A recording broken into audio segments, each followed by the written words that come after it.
힘들기도 하지만 이렇게 은혜로운 찬양들을 들을 수 있어서 참 감사드립니다.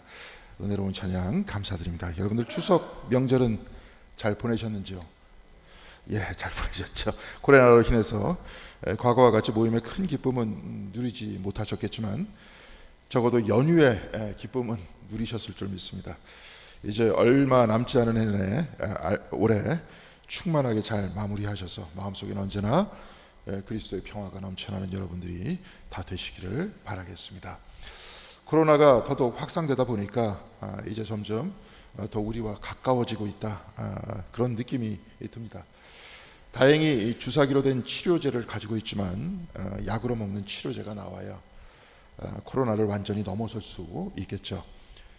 백신을 맞아서 항체가 생기고 또 코로나에 대한 집단 면역이 생기면 이제 곧 윗 코로나 시대에 코로나와 함께 지내면서 코로나를 독감 정도로 인식하면서 함께 살아가는 시대가 될 것입니다.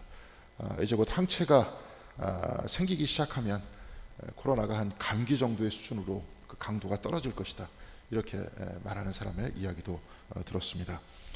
인간이 유행성 인플루엔자라 그러죠. 곧 전염성 바이러스 독감을 처음으로 기록하기 시작한 것은 1601년이었다고 합니다. 1601년. 인류를 위협했던 다양한 유행병이 있었죠. 설교 때도 말씀드렸던 서양의 흑사병이나 요즘 우리 주변에 있는 에이즈와 같은 것 역시 생명을 위협하는 무서운 질병입니다. 그런데 이 감기와 같은 유행성 바이러스 역시 수많은 사람을 죽음으로 몰아넣고 있고 넣기도 했습니다. 아마 텔레비전에서 들으셨을 텐데요. 20세기 초 스페인 독감이라고 하는 감기의 일종이 돌았습니다. 이로 인해서 인도에서만 1250만이 목숨을 잃었고 우리나라에서도 745만 명이 감염돼서 14만 명이 사망했다고 합니다. 스페인에서 독감이 나와서 스페인 독감이 아니라 1차 세계대전 중에 유행한 이 스페인 독감이 있었는데 스페인 방송과 신문에서 이 강력한 독감을 보도했기 때문에 스페인 독감이다, 이 사람들은 그렇게 말하는 것이죠. 당시 전 세계 인구의 3%인 4,400만이 목숨을 잃었습니다. 이 질병이 또한 사라진 이유도 마찬가지로 집단 면역 때문이었습니다. 사람의 몸에 병이 걸리면서 항체가 생기고 그러면서 더 이상 이 병에 걸려도 죽지 않게 된 것입니다. 그래서 이제는 더 이상 스페인 독감이다 하는 명칭이 사라지고 이 전염병을 만들었던 H1N1 바이러스도 그냥 독감 바이러스 중 하나로 이렇게 바뀌어버렸습니다. 그리고 이 항체를 가지고 있던 분들은 이미 다 이 세상 사람들이 아니지만 그분들의 자손인 우리들은 더 이상 이 바이러스에 걸려도 죽지 않고 감기처럼 지나는 가벼운 질병으로 바뀐 겁니다. 코로나도 이렇게 될 것입니다. 이렇게 되기 위해서는 백신이 있어야 하고 또한 먹는 약이 나와야 한다고 했죠. 그리고 이 병에 걸려서 몸에 항체가 생기신 분이 있어야 합니다. 이렇게 서로 협력했을 때 우리는 이 질병을 극복하고 미래를 볼 수 있게 되는 겁니다. 미국 노스캐롤라이나에서 목회를 하고 있고 작가이기도 한 멜리사 빅슬러 목사는 코로나의 경험을 크리스천 센츄리라는 잡지에 God knows, 하나님의 코라는 재미있는 제목으로 글을 남겼습니다. 빅슬러 목사는 7월 1일에 코로나에 감염된 이후에 전혀 냄새를 맡을 수 없었다고 했습니다. 그래서 심지어 식초병을 열고 냄새를 맡아도 이게 무슨 냄새인지 알 수 없었다고 합니다. 후각을 잃어서 불편하다 보니까 성경에서 후각에 대한 내용을 찾아봤다고 합니다. 그러던 중 멜리사 빅슬러는 성경 안에 하나님께서 냄새를 맡으셨다, 흠양하셨다, 바로 이런 것들이 많다는 것들을 찾아냈습니다. 특별히 창세기 8장 20절에서 21절에 하나님께서 노아가 올린 제사의 향기를 받으셨다는 기록이 있는데요. 바로 이 말씀이 하나님께서 최초로 흠양하셨다, 냄새를 맡으셨다 하는 기록입니다. 제가 그 말씀 창세기 8장 20절에서 21절의 말씀을 봉독해 올리도록 하겠습니다. 노아가 여호와께 제단을 쌓고 모든 정결한 짐승과 모든 정결한 새 중에서 제물을 취하여 번제로 제단에 드렸더니 여호와께서 그 향기를 받으시고 그 중심에 이르시되 내가 다시는 사람으로 말미암아 땅을 저주하지 아니하리니 이는 사람의 마음이 계획하는 바가 어려서부터 악함이라. 내가 전에 행했던 것 같이 모든 생물을 다시 멸하지 아니하리니. 이렇게 되어 있습니다. 하나님께서 냄새를 맡았다는 것을 여호와께서 향기를 받으셨다, 이렇게 기록하고 있는데요. 향기를 받으시면서 다시는 땅을 저주하지 않을 것이라 말씀하시면서 이는 사람의 마음이 계획한 바가 어려서부터 악함이라, 이렇게 말씀하고 있습니다. 그리고 또다시 모든 생물을 다시 멸하지 아니하리니, 이렇게 두 번째 말씀하셨습니다. 그렇다면 저주하지 않고 멸하지 않는 이유가 노아가 드린 제사 때문이었겠습니까? 아니면 사람의 마음이 계획한 바가 어려서부터 악하니까 아예 인간들을 포기하신 겁니까? 말씀에 의하면 둘 중 하나가 아니라 둘 다인 것 같습니다. 사람은 악하지만 제단을 쌓고 하나님께 용서를 빌 때 하나님께서는 인간의 죄악을 용서하신다는 겁니다. 인간은 악하나 하나님은 자비하시다는 겁니다. 그래서 인간은 스스로 이 악함을 극복할 수 없으니 늘 하나님과 동행해야 한다는 겁니다. 오늘 목회단상에서 헨리 나우엔이 쓴 세상의 길 그리스도의 길을 소개했는데요, 거기에 이렇게 나와 있습니다. 밑에 부분에 나와 있는데요, 제가 다시 한번 읽어드리도록 하겠습니다. 12사도의 사명의 기반이 된 것은 그들의 지식이나 훈련이나 성품이 아니라 그들이 예수님과 함께 생활했다는 사실이었다. 예수님이 제자들과 함께 다니실 때 동행하지 않았던 바울은 다메섹으로 가는 길에서 예수님을 만났다. 바울이 사도로서 행한 모든 사역은 바로 이 체험에 기초하고 있다. 모든 사역자가 미치는 영향력은 주님과의 개인적이고 친밀한 경험과 직접 연결되어 있다. 헨리 나우엔의 말과 같이 성경은 제자들의 인격이 훌륭한 사람이다, 그래서 그들이 주님의 일을 했다. 바울도 인품이 좋으니 우리도 그의 인품을 배워야 한다, 이렇게 기록하고 있지 않습니다. 성경은 이들이 주님과 함께 있었고 바울도 다메섹의 경험 이후 그리스도의 영과 같이 있었다, 이렇게 기록하고 있습니다. 하나님과 같이 있을 때 사랑의 사람이 되고 훌륭한 인품의 사람이 되고, 당신과 떨어져 있을 때 어려서부터 그 악한 마음이 드러난다는 겁니다. 그래서 우리는 예배와 기도를 통해서 하나님과 같이 있어야 하는 겁니다. 그래서 예배에 참석하는 것이고, 그래서 기도와 영성생활을 끊이지 않는 겁니다. 그렇다면 하나님께서 노아의 제사를 받으셨다 하면 되지, 창세기 8장 20절에 구태여 향기를 받으셨다, 이렇게 말씀하신 이유는 무엇이겠습니까? 멜리스 빅슬러는 성경 안에 하나님의 코가 많이 언급되고 있다고 하면서 출애굽기 34장 6절에 모세가 하나님을 자비롭고 은혜롭고 노하기를 더디하고 인자와 진실이 많은 하나님이다, 이렇게 소개하고 있는데요, 노하기를 더디하신다 하는 히브리어는 아우라케 아프입니다. 우리말로 그대로 직역하면 코가 넓다, 이 뜻입니다. 콧구멍이 크다는 뜻입니다. 노아의 향기를 받으시고 코를 높여 이 땅의 모든 향기를 받으시면서도 인간의 악행과 잘못된 행동의 악행까지도, 또한 그 악취까지도 인내하신다, 바로 이 뜻입니다. 레위기에서 제사를 언급할 때마다 여호와께 향기로운 냄새니라, 이렇게 언급되어 있죠. 우리 교회 주보에도 헌금을 향기로운 예물, 이렇게 되어 있습니다. 멜리사 픽슬러는 구약성서에서 구태여 하나님의 코에 대해서 언급한 이유는 하나님께서 우리 모두를 받으시고 그만큼 하나님께서 우리와 가까이 계신다고 표현한 것이다, 이렇게 말하고 있습니다. 후각이라는 것은 우리와 대단히 밀접하게 연결되어 있죠. 배가 고플 때 죄가점이나 음식점 옆을 지나가면 뱃속에서 꼬르륵 소리가 더 크게 나는 것 같습니다. 그렇지만 하수구 냄새와 같은 악취가 나면 저절로 손으로 코를 막습니다. 향기로운 꽃이나 부드러운 향수는 기분을 좋게 하지만 땀에 절은 냄새는 얼굴을 돌리게 하죠. 성서가 구태여 하나님이 냄새를 맡으셨다, 이렇게 말씀하신 이유는, 또한 구태여 하나님의 코가 크다고 말씀하신 이유는 하나님께서 그만큼 우리와 가까이 계시고 그만큼 우리 모두를 받으신다는 뜻 아니겠습니까? 성경은 노하기를 더디하신다는 것을 코가 넓다고 표현하면서 하나님께서는 향기를 받으시고 악취까지 품어내시면서 우리와 함께 가까이 동행하고 계시다, 이렇게 말씀하고 있습니다. 유대신학자 아브라함 여호수아 헷셀은 하나님께서 향기와 악취를 맡으시며 노하기를 더디하시는 것이야말로 인간의 역사에 참여하는 하나님의 파토스, 곧 열정이라고 했습니다. 바로 이 열정적인 사랑이라는 겁니다. 우리는 매일매일 똑같은 삶을 살고 있는 것 같지만 성서는 이 세상이 우리 모두를 받으시고 노하기를 더디하시는 하나님의 열정으로 가득 차 있다, 이렇게 말하고 있는 겁니다. 오늘 우리가 읽은 본문 마가복음 9장 38절에서 제자 요한이 예수께 말합니다. 요한이 예수께 여짜오되 선생님, 우리를 따르지 않는 어떤 자가 주의 이름으로 귀신을 내쫓는 것을 우리가 보고 우리를 따르지 아니함으로 금하였나이다. 요한은 이름 모를 어떤 사람이 예수의 이름으로 귀신, 곧 악한 영을 쫓아내는 것을 봤는데 그가 제자들을 따라오지 않아서 금하였다, 곧 못하게 했다, 더 이상 귀신을 쫓아내지 못하게 했다, 이렇게 말씀하고 있습니다. 예수의 이름을 사용하지만 그는 한마디로 우리의 완전한 편이 아니니까 함부로 예수의 이름을 거론하지 말라, 이렇게 말했다는 것인데요. 이에 예수께서는 제39절에서 40절까지 이렇게 말씀하십니다. 금하지 말라. 내 이름을 의탁하여 능한 일을 행하고 즉시로 나를 비방할 자가 없느니라.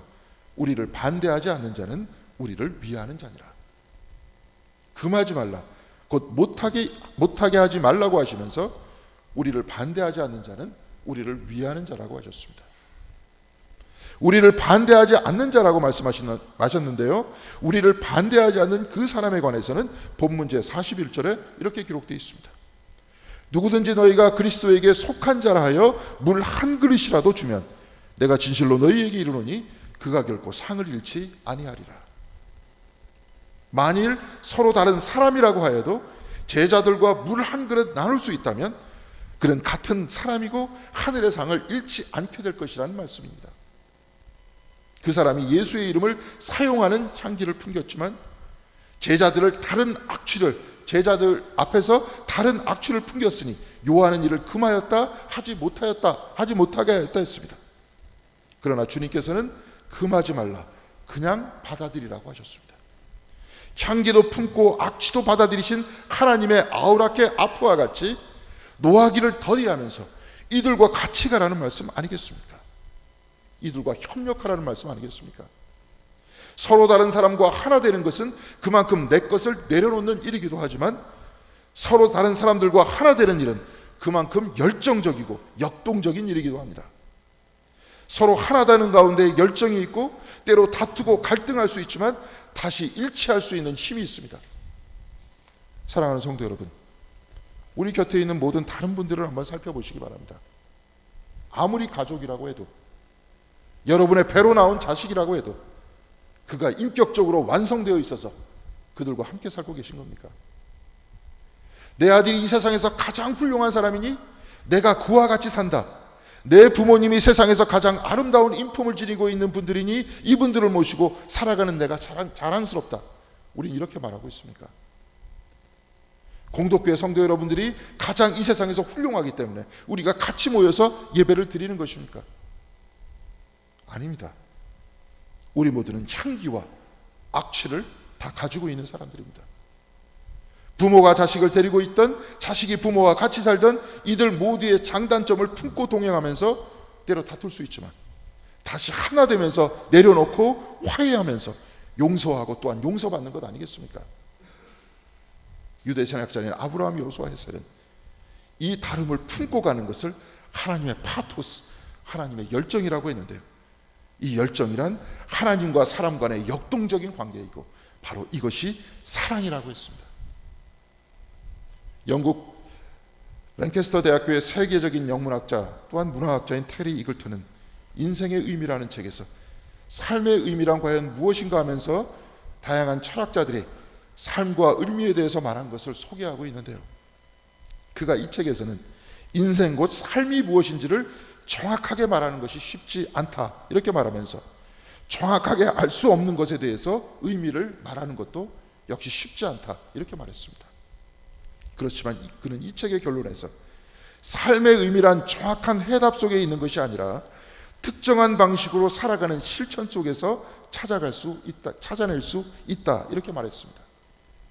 삶의 의미가 무엇인지 정답은 없지만 특별한 방식으로 살다 보면 찾을 수 있다고 한 것인데요, 이 특별한 방식으로 살아가는 실천에 대해 테리 이글턴은 마태복음 25장 31절에서 46절에 기록된 그 말씀에 주목하고 있습니다.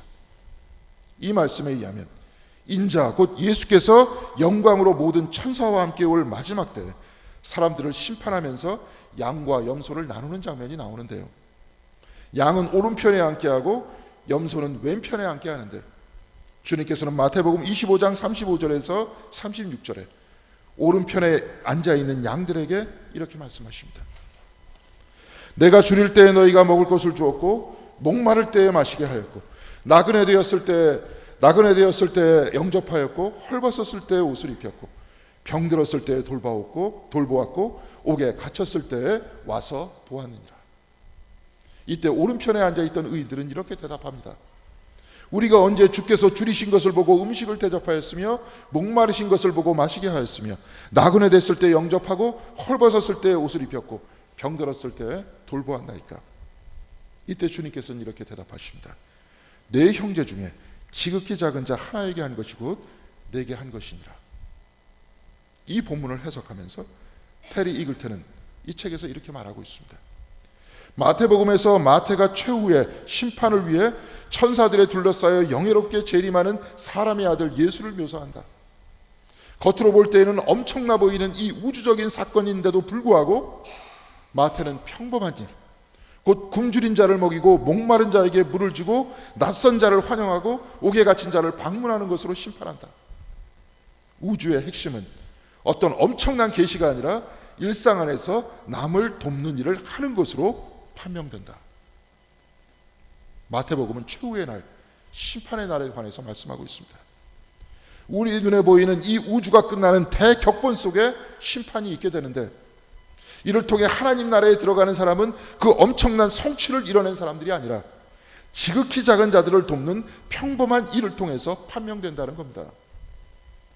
지극히 작은 사람들에게 물 한 그릇이라도 주는 사람, 이들에게 힘내라고 말로 위로했던 사람들, 나와 다른 사람들과 같이 살지만 그 불편함을 참아내면서 이들과 함께 사는 그 사람들이 하나님 나라에 들어간다는 겁니다.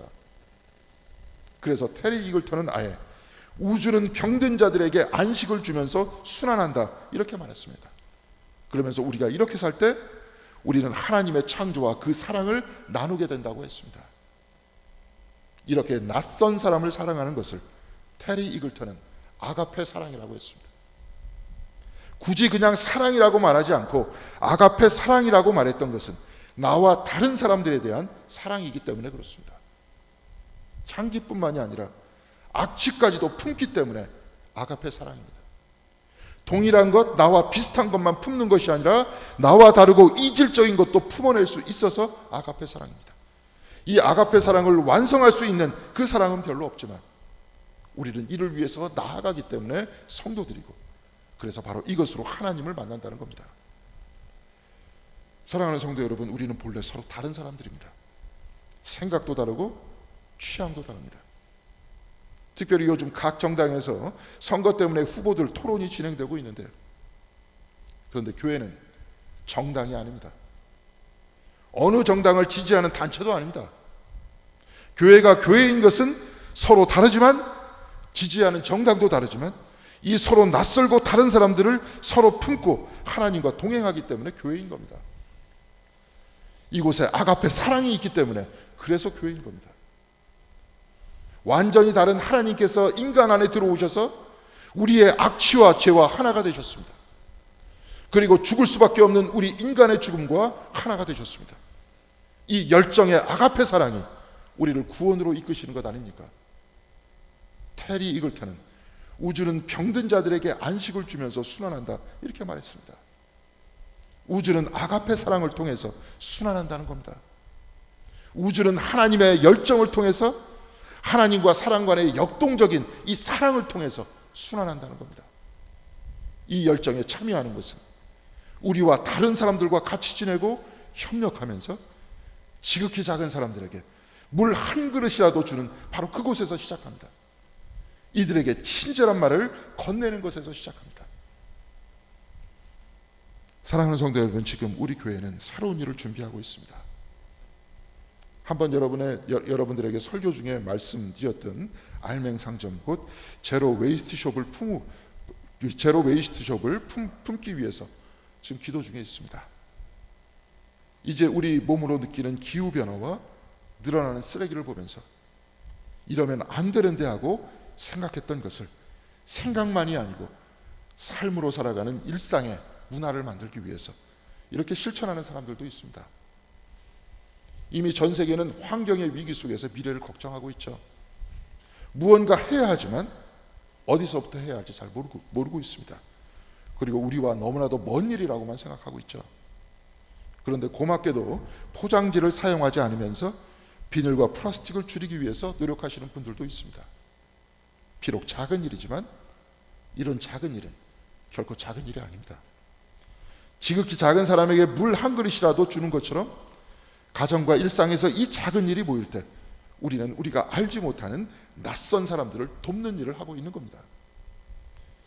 세상이 어려워지면 가장 먼저 피해를 입는 사람들은 가난한 나라의 가난한 사람들입니다. 우리도 모르는 낯선 사람들이고 우리가 생각조차 하지 않았던 지극히 작은 사람들이 먼저 피해를 입게 돼 있습니다. 그런데 그 작은 우리의 일상적인 실천이 낯선 이들을 사랑하는 아가페 사랑의 일이 되는 겁니다. 이 아가페 사랑을 통해 우리는 하나님의 열정과 만나게 되는 겁니다. 아우라케 아프, 향기와 악취를 다 품어내시는 또한 노하기를 더디하시고 우리와 동행하시는 하나님의 열정적인 사랑과 만나게 되는 겁니다. 또한 우리 교회에 매장이 들어온다면 이제 우리는 낯선 사람들을 많이 만나게 될 것입니다. 낯선 사람들이 매장을 운영할 것이고 낯선 사람들이 이곳을 드나들게 될 겁니다. 그러나 주님의 말씀과 같이 우리를 반대하지 않는 자는 우리를 위한 자들입니다. 서로 다른 사람들이 협력하여서 앞으로 나아갈 때 완전히 다른 우리를 위해 하늘에서 내려오신 하나님의 역동적인 그 사랑, 그 열정을 만날 수 있는 겁니다. 다른 사람들과 지내기가 힘들지만 우리를 내려놓고 또한 그들을 받아들이고 서로 협력하는 가운데 우리 안에 아가페의 사랑, 곧 하나님의 열정적인 사랑과 만나고 하나님 나라가 우리 안에 펼쳐지는 것을 우리는 경험할 수 있을 것입니다. 사랑하는 성도 여러분, 우리 모두는 향기와 악취를 맡으면서 살 수밖에 없습니다. 서로 다른 사람들 사이에 살 수밖에 없습니다. 우리는 좋아하는 사람만 같이 살 수는 없습니다. 좋아하는 사람과 싫어하는 사람 그 사이에 같이 살 수밖에 없습니다. 그런데 천국은 서로 다른 사람들이 한 상에 둘러앉아 같이 먹는 것이라고 주님은 말씀하고 있습니다. 이 모두를 받아들이는 바로 그 안에, 그 넓은 아우라케 앞에 안에 향기와 악취를 다 받아들이는 그 삶 안에 천국이 숨어 있다는 것입니다. 향기와 악취를 다 받아들이시고 죄인 된 우리를 위해 생명을 바치신 예수 그리스도의 사랑, 그 열정적인 아가페 사랑을 본받아서 우리와 다르고 낯선 사람들, 지극히 작은 사람들, 지극히 작은 일들을 사랑하시는 바로 여러분들 한 분 한 분이 되시기를 간절히 바라겠습니다. 힘들지만 서로 이해하고 힘들지만 받아들이는 가운데 우리 안에 하나님의 열정과 천국의 기쁨이 조금씩 펼쳐질 겁니다. 그리고 우리들도 받아들여지고 우리들도 용서를 받고 우리들도 이해를 받게 될 것입니다. 나와 다른 사람들과 함께 있으면서 지극히 작은 자들에게 물 한 그릇과 친절한 말 한마디 건네는 삶은 그 하나도, 그 아무리 작은 일이라도 결코 하늘의 상을 잃지 않게 될 것입니다. 바로 이 아가페 사랑을 통해서 사랑하는 성도 여러분, 하나님의 사랑과 하나님의 열정과 만나시고 매일매일 천국과 맞닿은 일상을 살아나가시며 오늘도 한 걸음 내일도 한 걸음 주님과 닮아가시는 저와 여러분들 그리고 우리 공동교회 성도님들이 다 되시기를 주님의 이름으로 간절히 기원드리겠습니다. 기도하시겠습니다.